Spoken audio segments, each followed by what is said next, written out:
So I think several of the people here have heard me talking about ice cream before. So it's basically a very similar story. Let me first say this is joint with Sheng Tian, who many of you know, and Anita Buckley.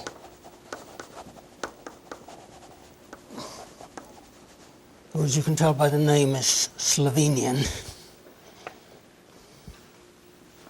So I was, in the last lecture I was talking especially about n-folds X polarized by K, or by, let's say, polarized by A, and Kx is K times A. Yes, and so, K is possibly plus 1, possibly some other number. And then I was making a bit of fuss about these intermediate cohomology groups, Hi of OX, in I in 1 up to n minus 1. So, I prefer these. If these are 0, this is good. This is the preferred state. So the reason for doing this is because then this ring R of X and OX of A is well, let me only talk about the case K equals 1 here. Then this is Gorenstein. And if you want to construct some examples, I mentioned this famous example of Enriquez, a hypersurface of degree 10 in wedge projective space 1, 1, 2, 10, 5. The reason you can do that is because he's a hypersurface. So if he's Gorenstein, then he stands a good chance of being hypersurface or some other ring that we can understand by algebraic methods. So I really so then we say that X is projectively Gorenstein. Right, X is proj of this ring.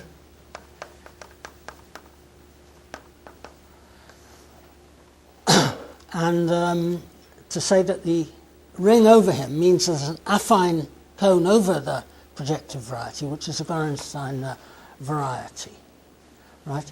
Now I want to give up. I want this X to be in this lecture. X is going to be quasi-smooth.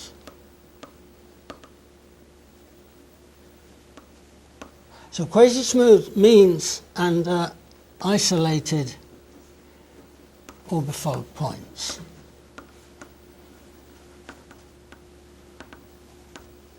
Right. So let me explain what this means. So I have this ring here.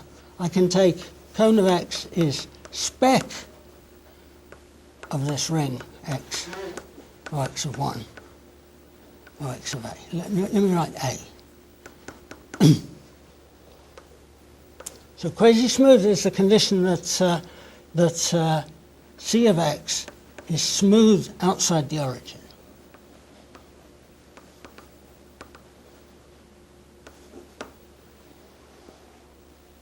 Yes, and this means that the orbifold points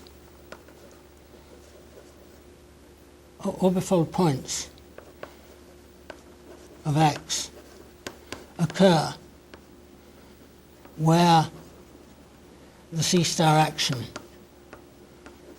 has fixed points.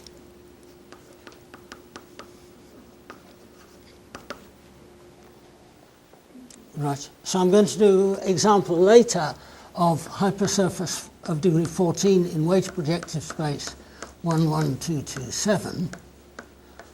Right, and so what I'm doing here is, as far as this space is concerned, I'm taking C5 with coordinates x1, x2, y1, y2, and z, and there's a C star acting here. There's a multiplicative group acting here, and of course he's multiplying by an element lambda in there. He's doing lambda x, lambda x2, lambda squared y1, lambda squared y2, and then lambda to the 7th Z. Yeah? And so this space here has a little plane, a little line, the line y1, y2. So this contains the line L is P1, y1, y2 of 1/2 of 1, 1, 1 points. Right? But then the x cuts this. So when I take an equation of degree 14, it might be, for example, y1 to the 7th minus y2 to the 7th. Right? And that means that this cuts it in seven points.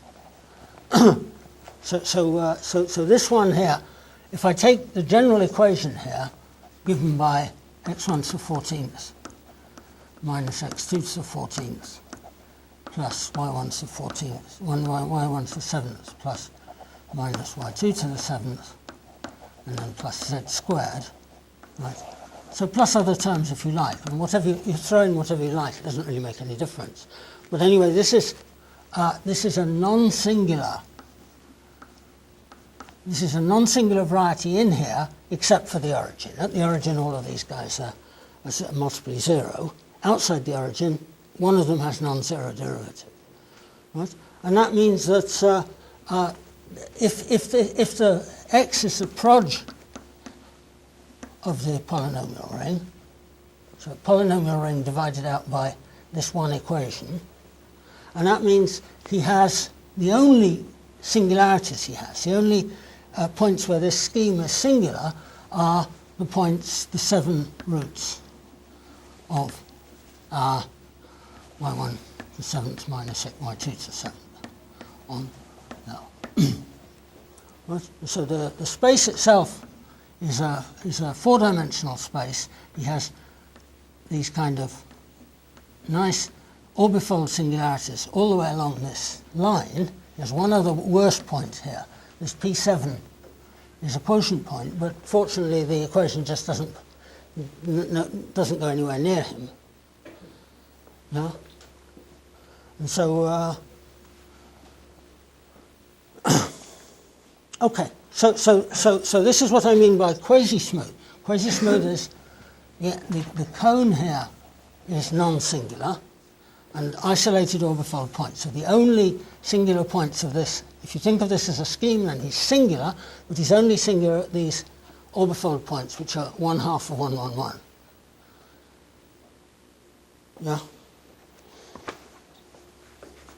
So under this circumstance, and now I want to study again the same question as last time. I want to study this Pxa of t.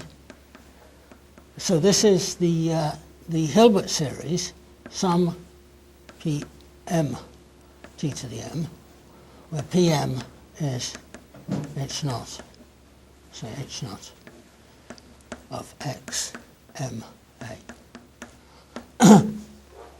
Right, and so now the problem is not just that this x is n-dimensional, but the problem that x is singular. X has these points which an ordinary person regards as singular. I regard them as orbifold points.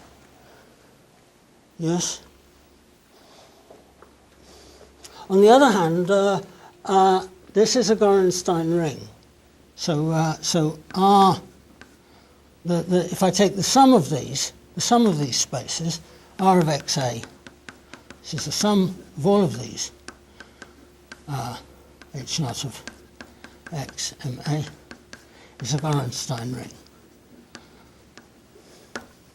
Right. So in the previous lecture, whenever I wanted to say Gorenstein symmetry, I said Serre duality. So I used the fact we were working with a manifold, and so I could just say Serre duality. So here I'm going to be using Gorenstein property of a ring. So, I mean, of course there are compromises. There are places where both of these methods apply, and places where just some combination of the methods apply. But anyway, Gorenstein ring means that R of xa is k of x1 up to some xn. Let me write x naught up to xn So this is the dimension of the ambient space divided out by some ideal of X. Right?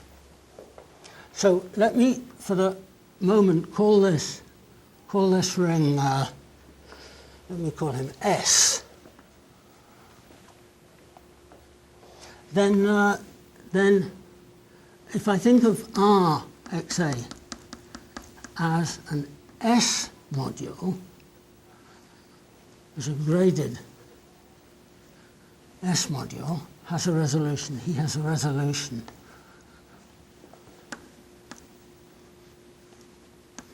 that looks like this. So these are free modules. F0 comes from F1, comes from FC, comes from 0. Right, where Fi are free S modules. Right, and C is the codimension of X inside projective space, A0, up to AN.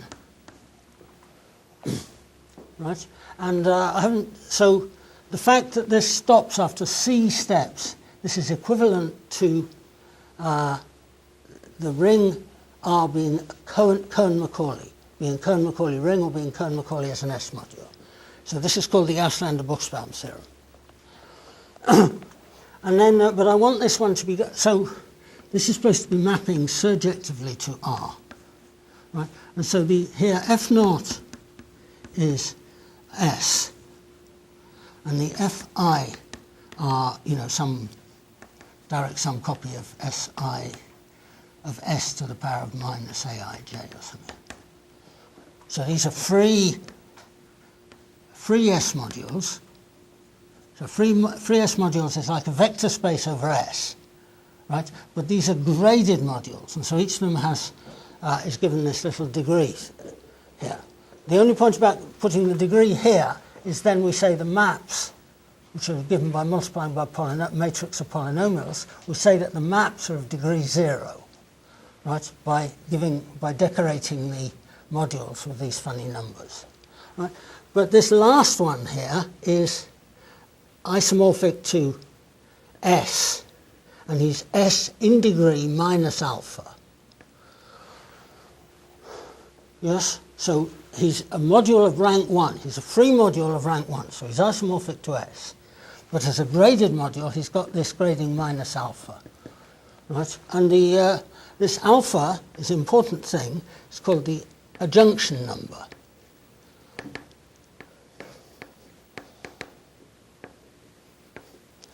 Right, and it means that Kx is sum of, the Kx is K of the ambient space, so this is sum of minus Ai, and then plus alpha. Right, so, in a case like this, the canonical, in a case like this, my Hilbert series is 1 minus t to the 14th divided by 1 minus t squared, 1 minus t squared squared, 1 minus t to the 7th. I'm just putting in these generators here, down there, 1 minus t to the 14th. So as you can see, 7, 2 plus 2, 3. This is 13, this one's 14. So this thing has this symmetry of degree 1. Right, the canonical class here is plus 1. Yeah? And so here, I just have S comes from S of minus 14. Yeah? So, the point here is just, so this assumption here, this is the Gorenstein assumption.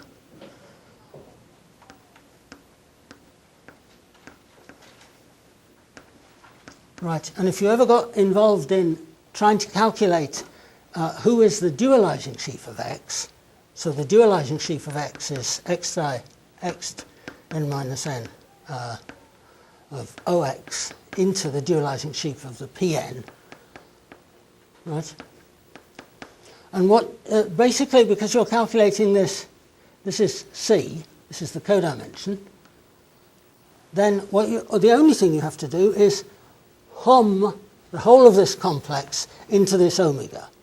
So the omega of Pn is just O of minus all of these numbers, right? It's just the thing, the module, which is dx naught wedge dxn,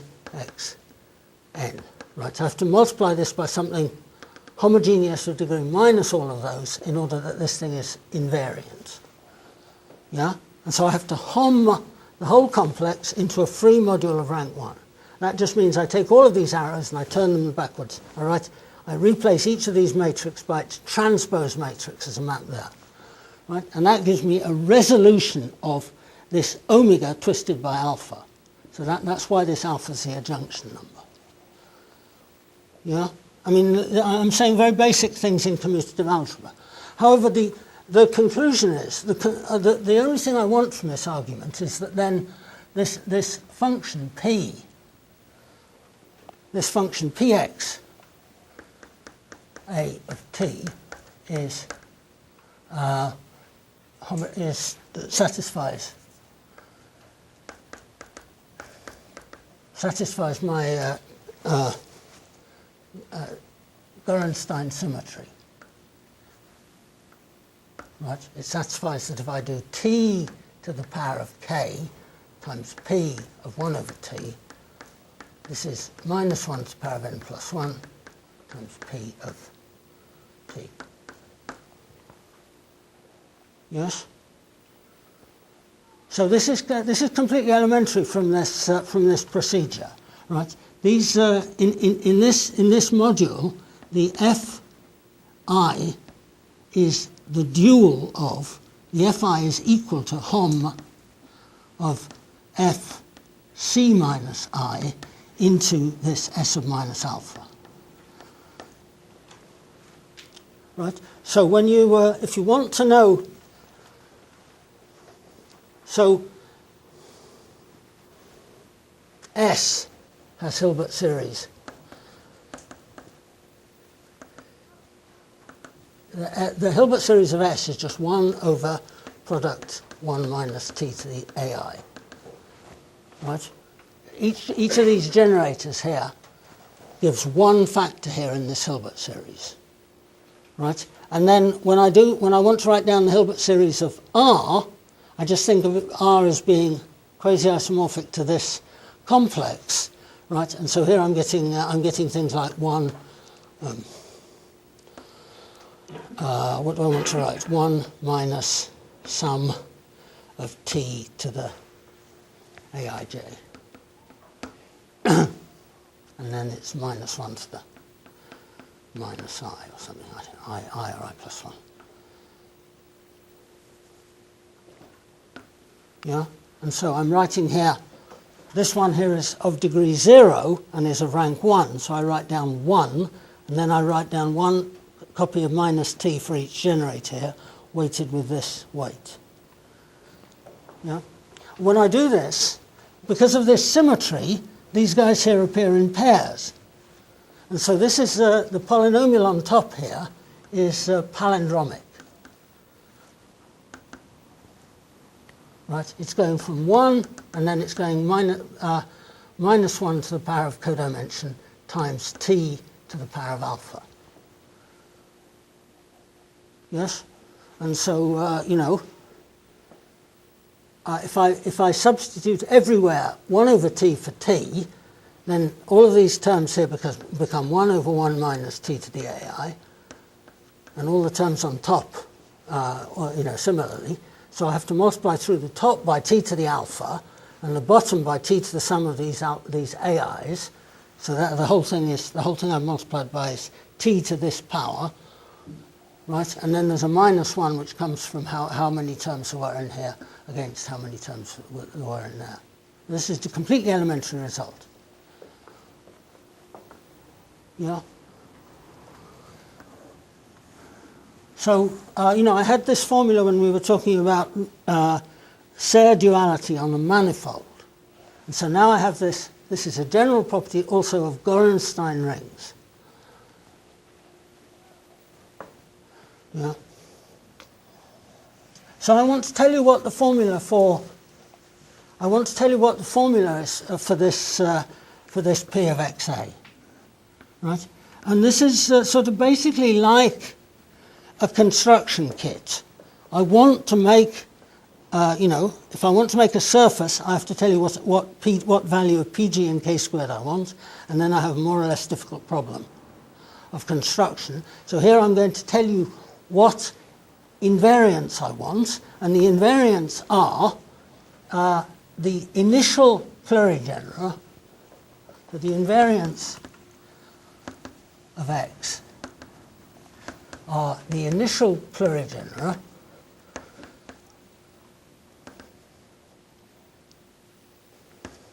and the basket of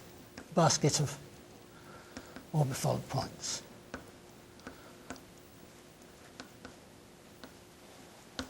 Right, and I insist I'm only working with these isolated orbifold points.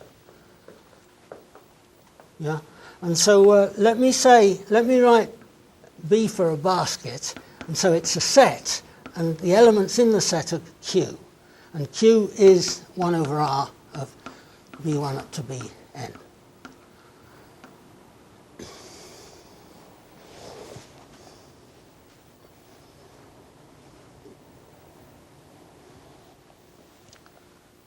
Yes, okay. So my formula, we have this, this is a theorem. So it's been going around now for about 5 years. But, I think Anita's the first person who wrote down a correct proof. But, I was giving lectures about it a long time before then.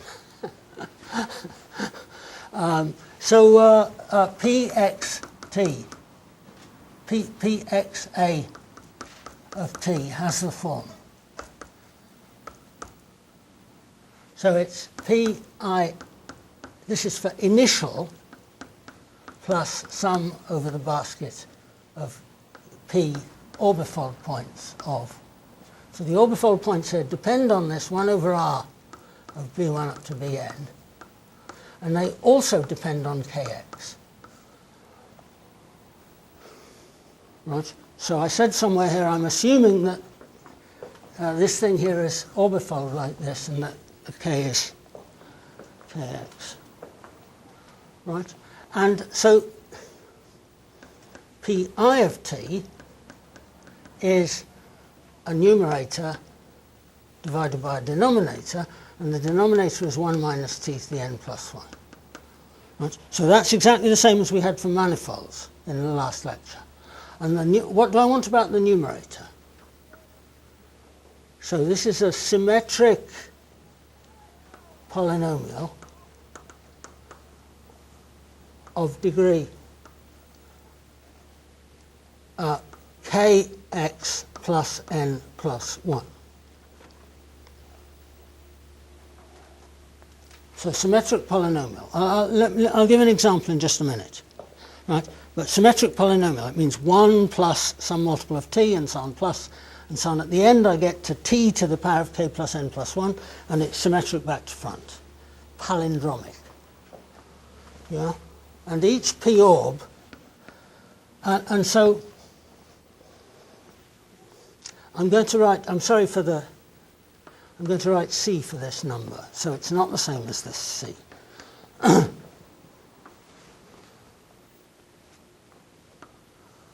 So this is called the co-index.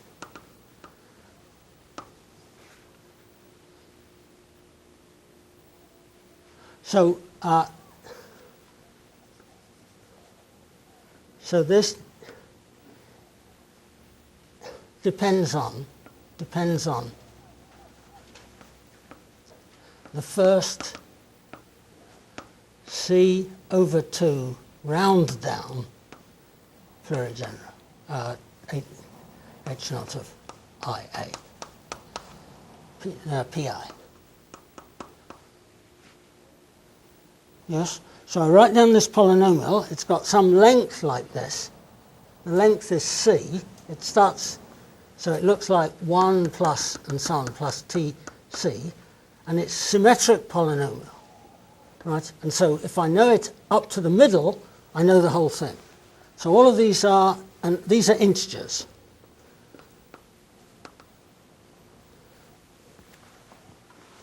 Yes? I'll give an example presently. Okay, and then the p orb. So each of the p orbs is like this. It's also a numerator divided by a denominator. The denominator, instead of being 1 minus t to the power of n plus 1, it's 1 minus t to the power of n times 1 minus t to the r. The r is this r. Yes? And then the thing I have to write here, so I'm going to write a of t. I want to tell you who a of t is.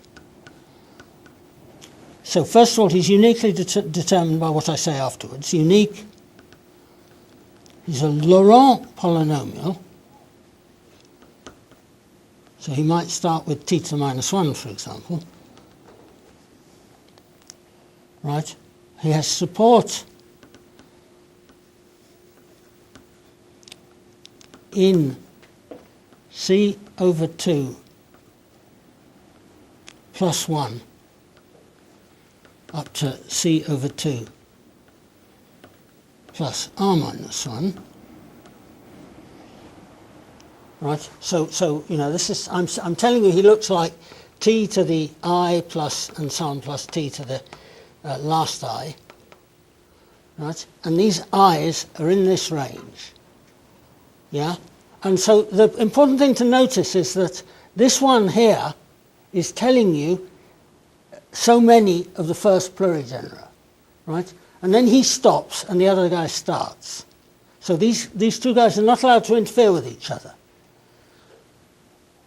right? And so this is the initial segment. It depends on the initial plurigenera, right? So he's the unique Laurent polynomial with support in there, which is the inverse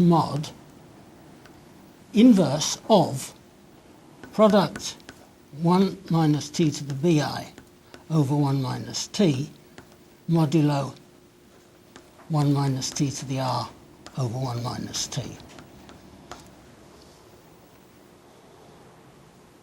So I'll do an example, but so remember, I have this 1 over r of b1 up to bn, right? And I'm insisting this is an isolated point. And so this means that the r and the bi have no common factors.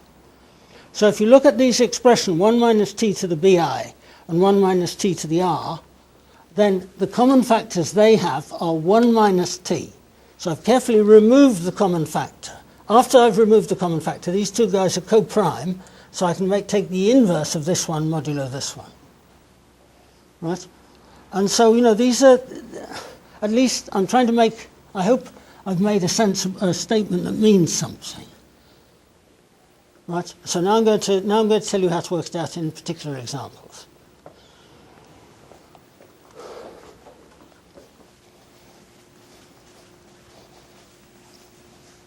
So there's an example on the board already. Sorry?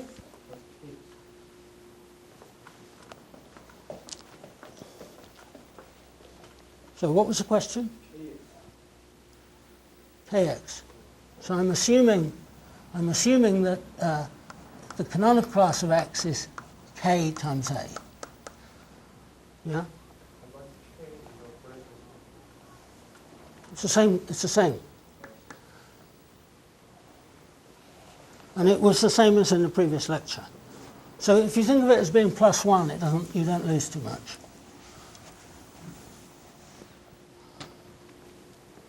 So in this case, I've got n equals 3 and k equals 1. So C, this is k plus n plus 1, is 5. Right, so C over 2 is 2. So if I want to tell you, so Pi, this initial thing depends on P1 and P2, right? So let's fix P1 equals 2 and P2 equals 5. Yes, and so you know that's that's this thing here. So this means when I look at h0 of xa, I see the vector space with basis x1, x2. Right? When I look at h0 of x and 2a, I'm seeing x1 squared, x1, x2,